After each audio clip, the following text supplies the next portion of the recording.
It's time now to turn to academia and scientific world with Mr. Réda Mezoui. From his long experience in political science, he will bring back some element for human progress: trust, transfer of technology when dealing with the SDGs, recognizes the need for comprehensive indicators, and skillfully come up with innovative ideas when dealing with old problems, and share with us how the Global Alliance of Investors for Sustainable Development relieved the UN from a financial deadlock.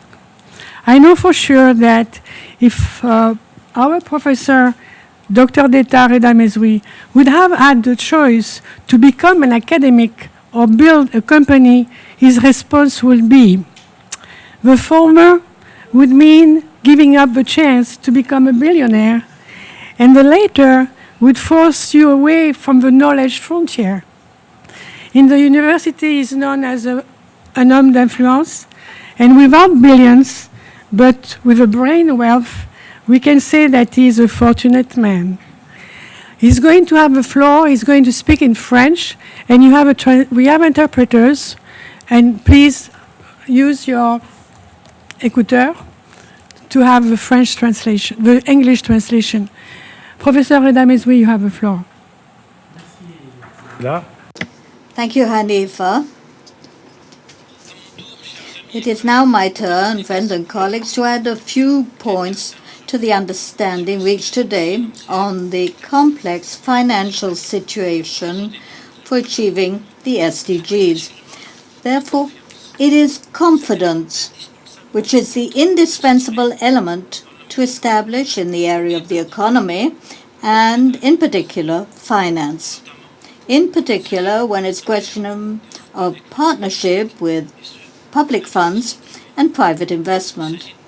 It's a question of confidence building to add to the support of the financial institutions like the International Monetary Fund, the SDGs of the United Nations, both in providing political advice as well as financial contributions. Here, CIfa has a role to play. Today, even academics like Paul Romer and William Nordhaus, two Nobel Prize winners for the economy of 2018, propose an explanation with regard to global prolonged and sustainable economic growth, highlighting the quantitative research on climate change and technological innovation in their economic analysis. A demonstration which allows us to see how a market economy can interact with nature and knowledge. That knowledge has to be disseminated. That is one of the problems, namely the indispensable transfer of technology, which is indispensable. It lies in the political will to ensure the catch-up of countries left behind in achieving sustainable development. And this is one of the essential recommendations of the Third International Conference held at Addis Ababa in 2015, advocating plans which are relevant to the SDGs. Help with logistics and the generosity in the transit of the most innovative technology inter alia will contribute to limit the gaps and the losses which occurred in previous stages, and at the same time it reinforces inclusion in this process of sustainable global development. All of the initiatives which I've just listed lead me to make, in reference to the panelists I've heard, and I have the following points. First of all, the important communication of Navid Habib and Ambassador Rattray in financing the SDGs, and the difficulties which member states of the UN have in obtaining the necessary fund. Navid has announced the establishment of an alliance of the United Nations with investors, and I'll speak about that later.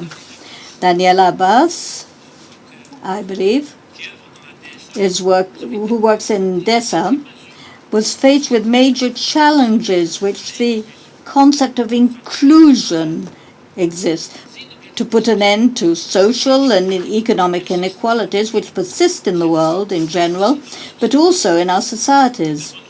We have to commend the strategies which Danielle Baz has put forward to achieve inclusion goals despite the very limited resources available to her. In her presentation, Chantal Line-Carpentier, who works at UNCTAD, we became aware of the improvement in human conditions necessarily depends on global trade, with a progressive economy and a more fair sharing of all the financial countries which benefit from it. And this reminds us of our precursors, Montesquieu and Adam Smith, on what they have said about soft trade. We are dealing with the core of the problems with regard to sharing the fiscal pie between countries which will have a more equitable world trade, and we support the work of Chantal Line-Carpentier is doing in UNCTAD.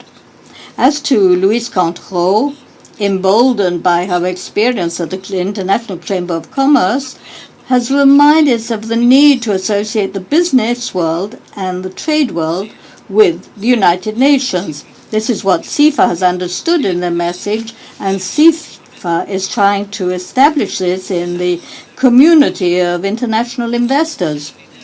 We are very supportive of the entrepreneurship work which Louise continues to carry out, and we applaud the new achievements she has told us about today. I noticed that Lila Kabasi has the convergence of all his work in the Global Compact, and also what the International Chamber of Commerce is doing, as well as UNCTAD.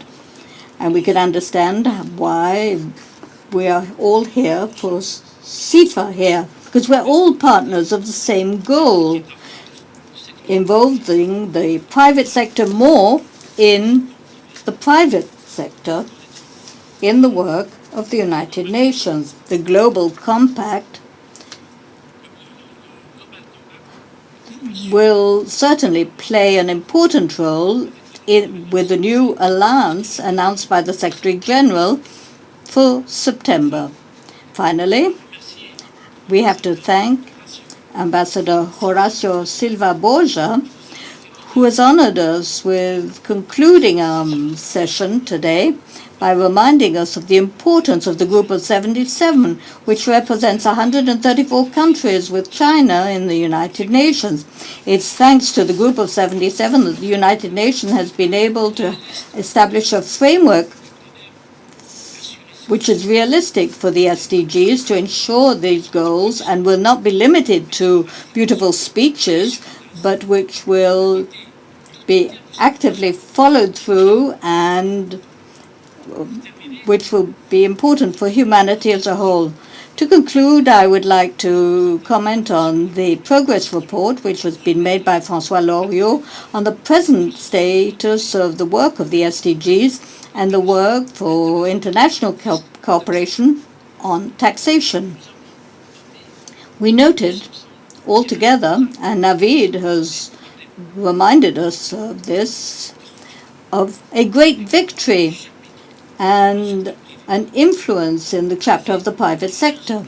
In fact, after 5 years of lobbying by CIfa on this point, we are finally being fulfilled with the fact that the world of investors and the United Nations is establishing a global alliance for investors for sustainable development. This was announced by the Secretary General on the 16th of April 2019 at the Financing for Development in New York, and will be solidified at the summit of the UN in September 2019.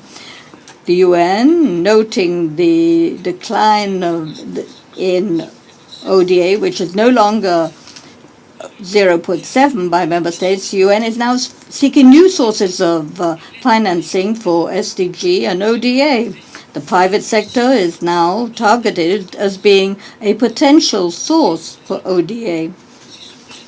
If this project for an alliance, it will be a major internal revolution in the UN because it will allow for a complete change in methodology and demand the fact that member states accept that the private sector will become authentic partners. The multilateral and intergovernmental character of the UN will be changed for the better.